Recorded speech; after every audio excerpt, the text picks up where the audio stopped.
We're already celebrating. The torches burned high in the camp, casting long shadows over banners that still flew proudly in the night air. Wine flowed freely.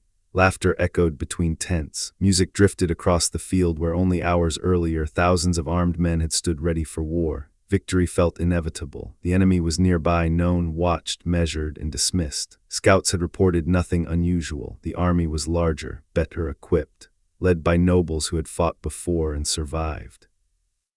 Men who believed they understood war well enough to ignore caution. And so the commanders drank. They drank to courage. They drank to glory. They drank because no one believed the morning would bring danger, but it would. By sunrise, the kingdom still existed on paper. Its borders remained drawn on maps. Its crown still had a name. But by nightfall, its army would be broken, its leadership shattered, and its future decided, not by brilliant strategy or overwhelming force, but by arrogance, indulgence, and a night of careless excess. History would later call it a defeat. Some would call it betrayal. Others would blame fate, but the truth was simpler and far more damning. The kingdom fell because its leaders were drunk, not metaphorically, not morally, literally. As cups were raised and guards relaxed, the enemy watched from the dark. They listened, they counted torches. They noted the absence of patrols, the loosened discipline, the scattered command tents. They saw an army that believed itself safe and therefore already lost, because wars are not decided by numbers alone. They are decided by readiness. And on that night, readiness drowned in wine. This kingdom had not been weak. Its soldiers were experienced. Its knights feared. Its fortresses respected. Only months earlier, it had stood as a regional power, stable, confident, secure in the belief that tradition and bloodline guaranteed survival. Its commanders were men raised to rule, not to doubt themselves. They had inherited authority long before they earned it. War to them was a stage for honor, not a test of discipline. Feasts before battle were customary. Drinking with officers was a sign of unity. Sobriety was optional when confidence felt absolute. No one wanted to be the man who canceled the celebration. No one wanted to insult a noble by suggesting restraint. No one wanted to admit the enemy might still pose a threat. So the watches thinned, the orders slowed, the chain of command blurred. Some officers argued loudly over strategy they would never get the chance to use. Others collapsed into sleep, armor loosened, weapons out of reach. Messages went unanswered. Signals were never prepared. Horses remained unsaddled. And above it all, the leadership slept or drank while the fate of the kingdom crept closer with every passing hour. Because while one army celebrated, the other prepared. They moved quietly, they spoke in whispers, they struck when the sky began to pale. By the time the first alarm was raised, it was already too late. A sentry screamed, a horn sounded once, then fell silent. Men woke to chaos, not commands. Officers stumbled from tents, confused, disoriented, issuing orders that contradicted one another. Units formed in the wrong places. Cavalry charged without infantry support. Infantry waited for commands that never came. The enemy did not need genius. They only needed the moment, and the moment had been gifted to them in goblets of wine. What followed was not a battle in the traditional sense. It was a collapse. A slow, horrifying realization spreading through the ranks that no one was truly in control, that the men who were supposed to lead them were unfit to do so, that the army they trusted had already failed before the first sword struck flesh. Panic spread faster than any charge. Once discipline broke, fear took its place, and fear in medieval warfare was lethal. This was how kingdoms died, not always with fire and siege, but with a single night of carelessness. With leaders who mistook celebration for security, with commanders who believed the war was already won. By the end of the day, the banners would fall, the nobles would be captured or slain, the king's authority would evaporate, and historians would later ask how such a powerful realm could vanish so quickly. The answer was there all along. It happened the moment the first cup was raised, and no one thought to put it down. Long before the wine was poured, the kingdom had already made its most dangerous mistake. It believed itself permanent. For generations, its borders had barely shifted. Its ruling house traced its bloodline back to legendary founders, men remembered more for conquest than caution. The nobility wore history like armor, convinced that legacy itself was a form of protection. Enemies came and went, this kingdom endured, its cities were rich, its fields fed armies, its castles dominated roads and river crossings that had mattered since the Roman age. When war came, it did not scramble. It assembled hosts the way it always had, through obligation, hierarchy, and confidence. Confidence was its greatest strength and its deadliest weakness. The army that gathered for this campaign was impressive by any medieval standard. Thousands of infantry, armored cavalry drawn from noble families, experienced captains hardened by border wars and internal revolts. Veterans who had fought before and survived enough times to believe survival was guaranteed. This was not an army expecting disaster. It was an army expecting confirmation of its superiority. The enemy they faced had been underestimated from the beginning, smaller in number, poorer in resources, lacking the noble pedigree that the kingdom's commanders equated with legitimacy. They were spoken of as opportunists, rebels, or pretenders, never as equals. Every report was filtered through arrogance. Scouts who warned of unusual movement were dismissed as nervous. Officers who urged caution were mocked quietly, accused of lacking nerve. Even the enemy's past victories were explained away as luck, treachery, or the mistakes of others, not signs of competence. This was how certainty took root. In the councils of war, the tone was casual. Plans were discussed broadly without urgency. Timetables were flexible, contingencies vague. Why obsess over detail when the outcome seemed already decided? The kingdom did not believe it needed precision. It believed it needed presence. As long as the banners stood tall and the nobles rode at the front, the rest would take care of itself. That belief had worked before, often enough to feel like a rule of history rather than a coincidence. But history does not care about tradition. The commanders themselves embodied the kingdom's mindset. They were not fools. Many had real experience, but they had learned the wrong lessons from survival. They believed courage compensated for preparation. They believed reputation could intimidate reality. They believed the enemy would behave as expected. And above all, they believed they had time to celebrate, time to negotiate, time to wake up when the danger became real. They did not understand that time was the one thing they no longer controlled. The camp reflected this attitude perfectly. It was large, sprawling, loosely organized, tents clustered by rank rather than function. Command posts were scattered. Communication depended on messengers who moved slowly and informally. There was no urgency in how the army rested because no one believed rest could become vulnerability. When the decision to drink was made, it did not feel reckless. It felt normal. Alcohol had always been part of war. It dulled fear. It strengthened bonds. It reminded men of home, of status, of the life they believed awaited them after victory. The problem was not that they drank. The problem was that no one stopped. Officers drank with officers, nobles drank with retainers, toasts were made, stories grew louder, discipline softened into familiarity, familiarity turned into carelessness, orders were postponed until morning, patrols were reduced to avoid unnecessary tension, armor was loosened, weapons were stacked, no one thought they were risking the kingdom, they thought they were enjoying the calm before triumph. Across the field, beyond the reach of torchlight, the enemy saw something else entirely. They saw gaps where guards should have stood. They heard laughter where silence should have ruled. They smelled smoke and wine carried on the night air. They understood what the kingdom did not. This was not a moment of rest. It was a moment of exposure. Their commanders did not drink. Their scouts did not sleep. Their troops were briefed, positioned, and ready. They did not need to defeat a superior army in open battle. They only needed to strike before that army could become itself.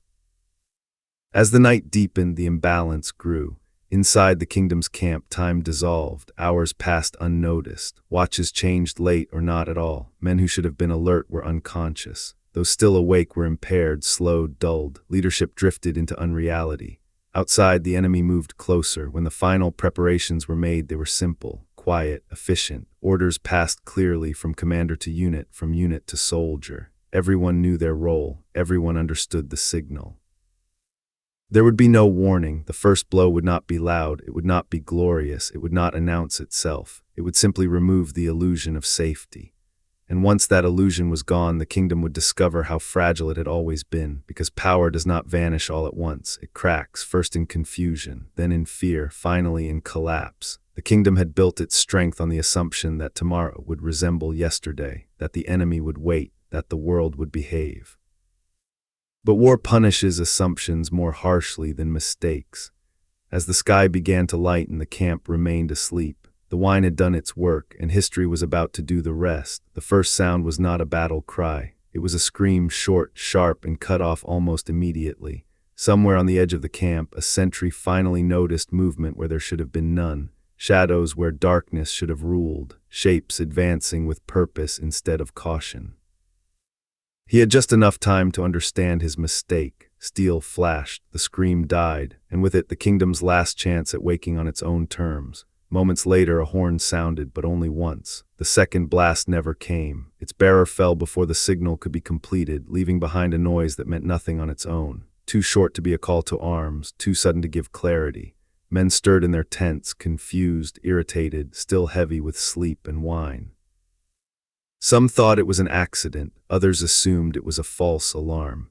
A few believed it was nothing at all. Then the fires began to go out, not from wind or rain, but from hands moving deliberately through the camp, overturning braziers, stamping out light.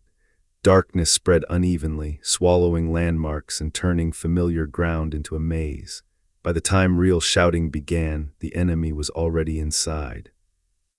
Officers emerged from their tents, struggling into armor that refused to cooperate with numb fingers and unsteady balance. Belts were dropped, buckles fumbled, commands slurred or contradicted one another. Hold the line, no form ranks, wait for orders, charge. None of them carried authority anymore, not because rank had vanished, but because confidence had. Soldiers looked to their leaders and saw uncertainty reflected back at them. Units attempted to assemble, only to find neighboring formations missing. Cavalry mounted too early, riding into darkness without infantry support. Infantry waited for banners that never appeared. The chain of command, the invisible structure that made the army more than a crowd, had dissolved in the night. The enemy struck where confusion was greatest. They did not advance in a single wave. They did not announce themselves.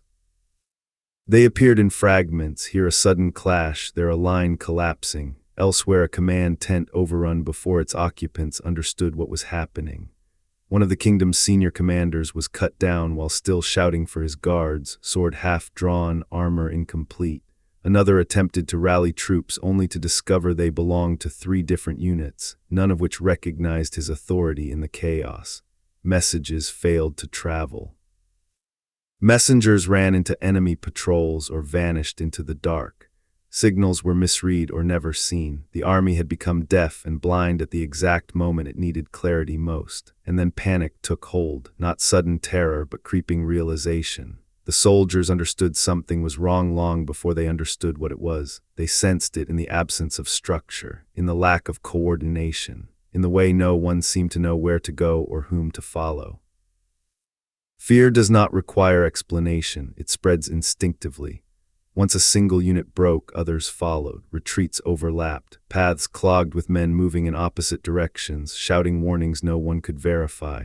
Some believed the entire camp was surrounded, others thought the king was already dead. Rumors outran reality, and reality was already bad enough. The enemy pressed harder now, sensing the shift. This was no longer a gamble, it was an execution. They struck command positions first, deliberately severing what little remained of leadership. Banners fell, officers disappeared, authority vanished not with a speech but with silence. At one point a counterattack nearly formed. A cluster of knights managed to gather, armor gleaming faintly as dawn finally broke across the field. For a moment it looked as though the army might stabilize. Then the order to advance came late, unclear, and unsupported. The charge collapsed within minutes. Horses collided in the narrow ground. Infantry failed to follow. The enemy absorbed the impact and closed around the flanks. What should have been a decisive blow became another pocket of slaughter. By full sunrise, the battlefield was visible and devastating. Bodies lay scattered through the camp itself, among tents and fires and abandoned cups. The kingdom was not fighting on open ground. It was dying in its own sleeping quarters. The king, if he was present, could no longer control events. If he fled, his flight spread despair. If he stayed, his presence changed nothing. Power once lost does not return easily. The army no longer existed as an army. It was a collection of frightened men trying to survive individually. Some threw down weapons and ran, others fought desperately, not for victory, but for escape. A few stood their ground and were cut down where they stood, disciplined and doomed. By midday, resistance was isolated. By afternoon, it was symbolic. The enemy did not need to chase everyone. They allowed panic to finish the work. They focused instead on capturing nobles, eliminating officers, securing symbols of authority. They understood something the kingdom never had. A medieval state did not need its entire army destroyed to fall. It only needed its leadership broken, and that had already happened before the sun had fully risen. As the smoke drifted and the noise faded, the field fell quiet, not with peace, but with finality. The kind of silence that follows catastrophe, the kind that marks the end of something that once felt eternal. The kingdom had lost more than a battle. It had lost control of its own story, and the consequences were only beginning. When the fighting finally stopped, it did not end cleanly. It faded. Clashes became isolated. Shouts turned into distant echoes. Smoke drifted low over the field, blurring the boundary between camp and battlefield until it was impossible to tell where the army had once stood in order. The enemy moved carefully now, no longer rushing, no longer pressing. There was no need. The danger had passed. What remained was collection of prisoners, of banners, of proof. They walked among the dead and wounded with purpose. Nobles were dragged from hiding places. Officers were pulled from beneath fallen horses. Men who hours earlier had spoken with authority now begged to be spared, offering titles, lands, ransoms that might never be paid. Some were executed immediately. Others were bound and guarded. A few were allowed to live because their survival was more useful than their death. Power had shifted and everyone could feel it. For the surviving soldiers of the kingdom, the realization was slow and crushing. Those who had fled into the countryside looked back from hills and tree lines, seeing smoke rise from what had been their camp. They waited for horns that never sounded, for banners that never reappeared. No rally came. The army they had trusted no longer existed. And without it, the kingdom itself felt suddenly fragile, exposed in a way it never had before. Messengers began to ride. Some were sent by the victors, carrying news sharpened into a weapon.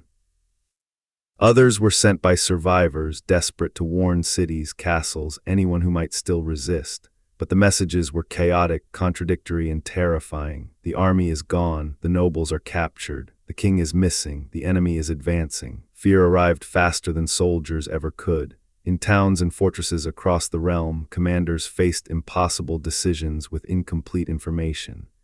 Gates that had been built to withstand years of siege now stood vulnerable to rumors alone. Some resisted at first, clinging to hope that the defeat was exaggerated. Others surrendered immediately, calculating that survival mattered more than loyalty to a crown that might already be gone. Alliances cracked under pressure. Vassals hesitated. Border lords delayed. Former allies waited to see who would win before choosing sides, because loyalty, like discipline, depends on confidence. And confidence had died at dawn. Captured nobles were paraded carefully, not humiliated, but displayed. Living proof that authority had changed hands. Proof that resistance was not noble, only pointless. The enemy understood symbolism. They raised captured banners in visible places. They wore the armor of defeated lords. They spread word of mercy offered to those who submitted and destruction promised to those who did not. It worked. The kingdom had not prepared for defeat because it had never imagined one so sudden. Its defenses were designed for slow collapse, not instant disintegration. There were no plans for a future without the army. No mechanism for unified resistance once leadership vanished. The realm had been centralized around its elite, and the elite were gone. In the capital, panic moved through the court like a disease. Councils argued late into the night, unable to agree on what had happened or what to do next. Some claimed the king would return with a new army. Others whispered that he was dead or worse, captured. Treasuries were hidden, records destroyed. Rivals positioned themselves for power vacuums that had not yet fully formed. The kingdom began to eat itself. Peasants fled fields, fearing requisition or retribution. Merchants closed shops, hoarding goods. Roads filled with refugees moving faster than any army ever could. The victors advanced slowly, deliberately, letting the collapse continue ahead of them. Every mile forward cost them little because resistance evaporated before they arrived. This was no longer conquest by force. It was conquest by inevitability. Those who still resisted were isolated pockets, brave, stubborn, and doomed. Without coordination, without relief, they fell one by one. Each fall reinforced the sense that resistance was futile. The idea of the kingdom, the belief that it was permanent, protected, inevitable, had been shattered. Once that idea died, no wall could replace it. Within weeks, the political map began to change. Titles lost meaning. Claims were questioned. Borders became negotiable. The enemy did not need to destroy everything. They only needed to let the kingdom collapse under the weight of its own assumptions, and all of it traced back to that single night. The feasting, the laughter, the refusal to imagine danger. What had seemed like a minor lapse, too much wine, too little caution, had cascaded into disaster on a scale no one had planned for. This was the cruel truth of medieval power. It was not resilient. It was not redundant. It did not recover easily. When leadership failed, everything failed, and leadership had failed not in battle, but in judgment. As months passed, the memory of the defeat hardened into legend. Some blamed treachery, others blamed fate. Chroniclers softened details, careful not to shame powerful families too openly. But the outcome could not be erased. A kingdom had been lost without a heroic last stand, without a glorious final battle, without even full awareness of what was happening until it was too late. It had been undone quietly by indulgence and overconfidence, while its enemies waited patiently in the dark. History would remember the victors as clever. It would remember the defeated as unlucky. But the truth was more uncomfortable. The kingdom was not defeated by strength. It was defeated by negligence. In the years that followed, the kingdom's fall was explained in many ways. Some chroniclers blamed betrayal. Others blamed fate or divine punishment or the cruelty of chance. A few insisted the enemy had been stronger than anyone realized, but none of those explanations survived careful scrutiny. The truth was quieter and far more unsettling. The kingdom had not been overwhelmed by force. It had not been outmatched by genius. It had not been undone by numbers or technology or inevitability. It had been undone by its own certainty. The defeat became a turning point not just in territory, but in mindset. Neighboring rulers took notice. They did not study the enemy's tactics as closely as they studied the kingdom's mistakes. They saw what happened when leadership treated war as ceremony instead of discipline, when confidence replaced caution, when tradition was mistaken for security. In courts across the region, the story spread as a warning whispered behind closed doors. Generals reminded princes that an army's strength lived in readiness, not reputation. That command was not a birthright, but a responsibility that demanded clarity, especially when it was inconvenient. Some learned, others didn't. The captured nobles who survived spent years in captivity or negotiation, trading land for freedom, titles for survival. Those who returned found their authority diminished. Their names carried the stain of failure, even when no one spoke it aloud. Their heirs inherited not just estates, but suspicion. The kingdom itself never fully recovered. Even where its name endured, its confidence did not. Power shifted, rivals rose, borders hardened. What had once been a dominant force became cautious, defensive, aware now of how fragile it truly was. And all because on one night no one wanted to be the person who said enough. This is how history often turns, not on grand speeches or dramatic betrayals, but on moments so ordinary they feel harmless. A feast, a celebration, a decision to rest when vigilance is still required. The commanders did not intend to lose a kingdom. They did not plan disaster. They simply believed disaster was impossible. That belief has destroyed more empires than any enemy ever could, because war does not punish the unprepared immediately. It waits, it watches. And when certainty becomes complacency, it strikes without warning. The lesson is not about alcohol. It is not about a single night. It is about leadership, about the cost of arrogance. About the danger of assuming tomorrow will resemble yesterday, about the truth that power, once lost, rarely returns in the same form. The kingdom fell not when the first sword was drawn, but when responsibility was set aside in favor of celebration. And history never forgot. If you found this story compelling, take a moment to subscribe to the channel for more true historical collapses, battles, and forgotten turning points that shaped the world we live in today. Let us know in the comments what you think. Was this defeat inevitable, or could it have been avoided with better leadership? And tell us where you're watching from. History connects us across centuries and across the world. Thank you for watching.